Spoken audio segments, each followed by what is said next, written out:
Bismillahirrahmanirrahim.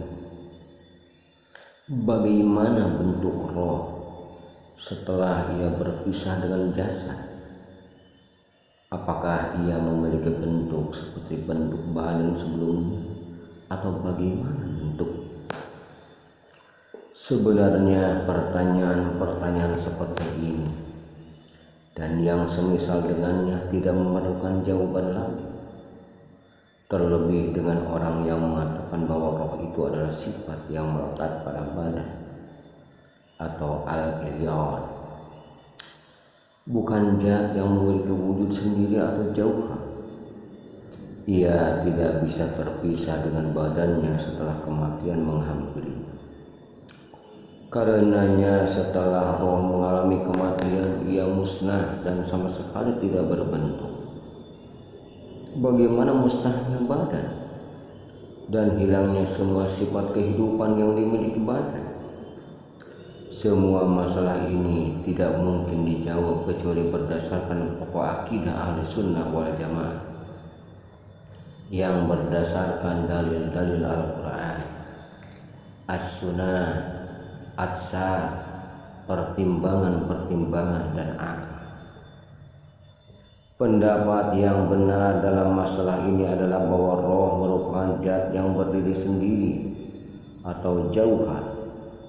Ia bisa naik, bisa turun, bertemu, berpisah, keluar, masuk, datang, pergi, bergerak dan tenang.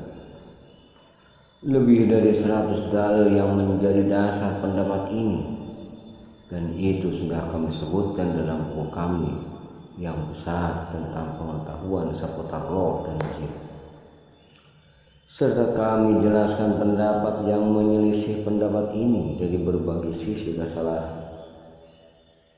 Di dalam Al-Quran, Allah Subhanahu wa Ta'ala menyifati roh bahwa ia bisa masuk, keluar, bisa dicabut, mati, kembali, naik ke langit, kemudian dibukakan pintu atau ditutup.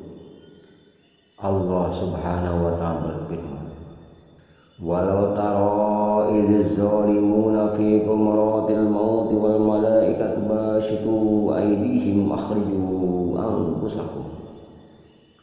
Alangkah dahsyatnya sekiranya kamu melihat di waktu orang-orang yang zalim berada dalam tekanan-tekanan sakaratul maut, sedang para malaikat memukul dengan tangan sambil berkata, "Keluarkanlah nyawa."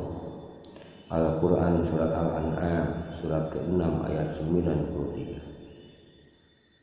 Allah Subhanahu wa Ta'ala juga berfirman, "Ya ayyatuhan nafsul mutmainnah, irji'i ila rabbika radiyatan mardiyah, fadkhuli fi ibadi wadkhuli jannati."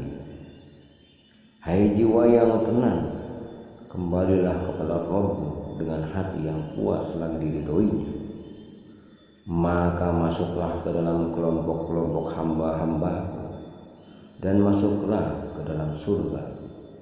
Al-Quran Surah Al-Fajr surat yang ke-98 ayat 27 hingga 30. Perkataan ini diucapkan kepada roh ketika ia berpisah dengan jasad. Allah Subhanahu wa Ta'ala juga berfirman, "Wa nafsi wa ma sawwaha fa'alhamaha fujuraha wa taqwaha." Dan jiwa serta penyempurnaannya dalam ciptaannya, maka Allah mengilhamkan kepada jiwa itu jalan kefasikan dan ketakwaannya. Al-Quran Surah Asy-Syams surat yang ke-91 ayat 7 hingga 8. Dalam ayat ini Allah Subhanahu wa Ta'ala memberitahukan bahwa Dia menyempurnakan penciptaan roh sebagaimana Dia juga menyempurnakan penciptaan badan. Allah Subhanahu wa Ta'ala berfirman, "Allazi khalaqaka fasawwaka fa'ala." Yang telah menciptakan kamu lalu menyempurnakan kejadianmu dan menjadikan susunan tubuhmu seimbang. Al-Quran Surat Al-Infitor surat ke-82 ayat ke-7. Allah Subhanahu wa taala menegaskan bahwa Dia menyempurnakan penciptaan roh sebagaimana Ia menyempurnakan penciptaan badan. Bahkan badan diumpamakan dengan cetakan roh itu sendiri. Kesempurnaan roh mengikuti kesempurnaan badan. Badan adalah tempat bagi roh, sebagaimana cetakan sebagai tempat untuk mencetak badan. Dari sini dapat diketahui bahwa roh banyak mengambil gambaran utuh dari badan.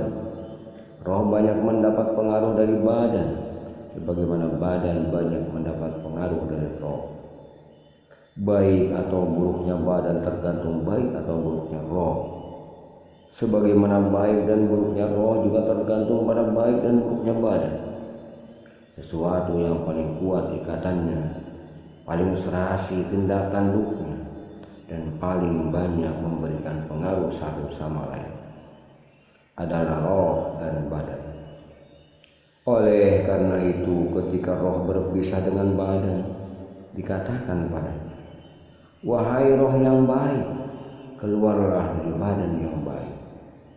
Atau dikatakan, wahai roh yang buruk, keluarlah dari badan yang buruk. Allah Subhanahu wa taala berfirman, Allahu yatawaffal anfusa hina mautiha wallati lam tamut fi manamiha wa yumsiku allati qada 'alaiha al-mauta wa yursilul ukhra ila ajalin musamma. Allah memegang jiwa orang ketika matinya dan memegang jiwa orang yang belum mati di waktu tidurnya. Maka Dia tahanlah jiwa orang yang telah ditetapkan kematiannya, dan Dia melepaskan jiwa yang lain sampai waktu yang ditentukan. Al-Quran Surah Al-Jumu'ah surat ke-39 ayat 42. Dalam ayat ini Allah Subhanahu wa taala menyifati roh bahwa Dia bisa dimatikan, bisa dipegang, dan bisa dilepaskan. Sebagaimana Allah Subhanahu wa taala mensifati roh bahwa Dia bisa masuk, keluar, kembali, dan bisa disempurnakan. Nabi sallallahu alaihi wasallam bersabda, "Anna basarul mayyiti yattabi'u nafsahu idza qubadat." Sesungguhnya mata mayit mengikuti keluarnya roh ketika dicabut dari badannya. Nabi sallallahu alaihi wasallam juga bersabda, "Annal malaka yaqbiluha fatahujuhal malaikatu min yadihi fayujadu laha ka'atyabin nafhatin misk wujidat ala wajhil ardi aw ka'antun nariha jifatin wujidat ala wajhil ardi." Sesungguhnya malaikat mencabut roh tersebut, kemudian malaikat lain mengambil roh tersebut dari malaikat pertama. Maka ia mendapati roh tersebut semerbak minyak misik yang paling wangi di muka bumi, atau ia mendapati roh tersebut sebusuk bau bangkai yang pernah didapati di muka bumi. Jika roh digambarkan sebagai sifat iring, ya Allah, dan bukan zat jauhan, maka sudah tentu ia tidak memiliki bau, aroma, tidak bisa dipegang dan tidak bisa dipindah dari tangan ke tangan yang lain. Nabi sallallahu alaihi wasallam melanjutkan sabdanya tentang bagaimana perjalanan roh setelah ia dicabut dari badannya. Annaha tus'adu ila as-sama'i wa yusalli 'alaiha kullu malakillahi baina as-sama'i wal ardh wa annaha tuftahu laha abwabas samaa'i fatus'adu minas samaa'i ilas samaa' hatta yantahi biha ilas samaa' allati fiha Allah azza wa jalla fatawaqqafa baina yadayhi wa ya'muru bi kitabihi ismihi fi diwani ahli illiyin aw diwani ahli sijjin summa turaddu lil ard wa inna ruhal kafir tutrahu tawhan wa annaha tudhidu ma'al badani fi kubriha lis-su'al. Kemudian roh itu, roh orang mukmin, naik ke langit. Semua malaikat dari bumi sampai langit mendoakannya. Lalu pintu langit dibukakan dan dia terus naik dari langit menuju langit selanjutnya hingga ia sampai ke langit tempat Allah Subhanahu wa taala bersemayam. Kemudian roh dihadapkan di hadapan Allah Subhanahu wa taala dan disuruh agar namanya ditulis dalam daftar penghuni Illiyyin atau daftar penghuni Sijjin. Kemudian roh itu dikembalikan ke bumi. Adapun roh orang kafir dilempar begitu saja ke bumi. Kemudian roh itu masuk lagi ke jasadnya di alam kubur untuk dimintai pertanggungjawaban. Nabi sallallahu alaihi wasallam juga mengabarkan bahwa roh orang beriman berada pada temborok burung yang bergelantungan pada pohon-pohon di surga, sampai Allah Subhanahu wa taala mengembalikan roh itu kepada jasadnya. Dan roh para syuhada berada pada temborok burung hijau yang berterbangan ke sungai-sungai di jannah dan makan buah-buahnya di sana. Nabi sallallahu alaihi wasallam juga memberitahukan bahwa roh mendapatkan nikmat atau diajab di alam barzah sampai hari kiamat. Allah juga memberitahukan bahwa neraka ditampakkan kepada roh para pengikut Firaun setiap pagi dan sore sebelum hari kiamat. Sebagaimana roh para syuhada yang masih hidup di sisi Allah dengan tetap mendapatkan kenikmatan dan rezeki, padahal jasad mereka sudah hancur, tetapi roh mereka tetap hidup dan rezeki tetap mengalir pada mereka. Nabi sallallahu alaihi wasallam menafsirkan kehidupan roh para syuhada bahwa mereka hidup di tembolok burung hijau yang memiliki pelita-pelita dan bergelantungan di aras. Burung tersebut berterbangan di jannah sesuka mereka, kemudian kembali lagi ke pelita-pelita tersebut. Suatu ketika Allah Subhanahu wa taala mengunjungi mereka lalu berfirman, "Apakah kalian menginginkan sesuatu?" Mereka menjawab, "Apalagi yang kami inginkan sedang kami sudah berterbang di jannah sesuka kami."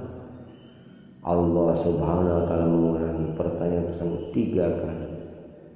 Setelah mereka melihat bahwa mereka tidak akan dibiarkan kecuali jika meminta sesuatu, akhirnya mereka menjawab, "Ya Allah, kami ingin agar Engkau mengembalikan kami ke jasad kami, kemudian kami terbunuh di jalan-Mu sekali lagi."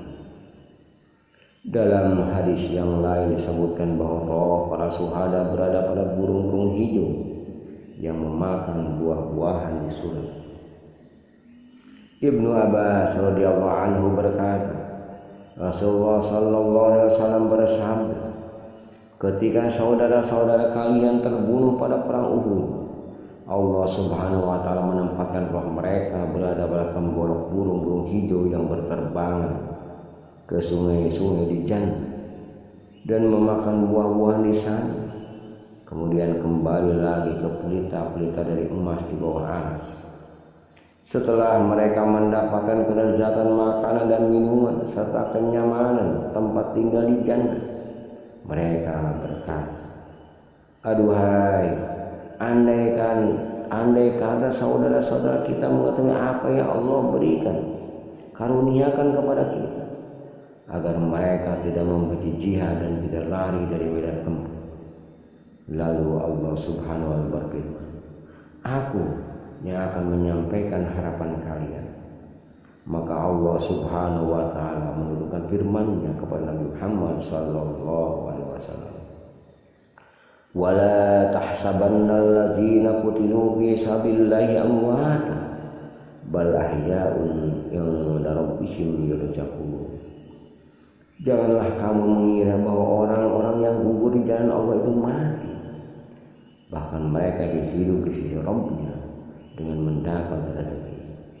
Al-Quran Surah Al-Imran surat ketiga ayat 169. Wallahu a'lam bishawab.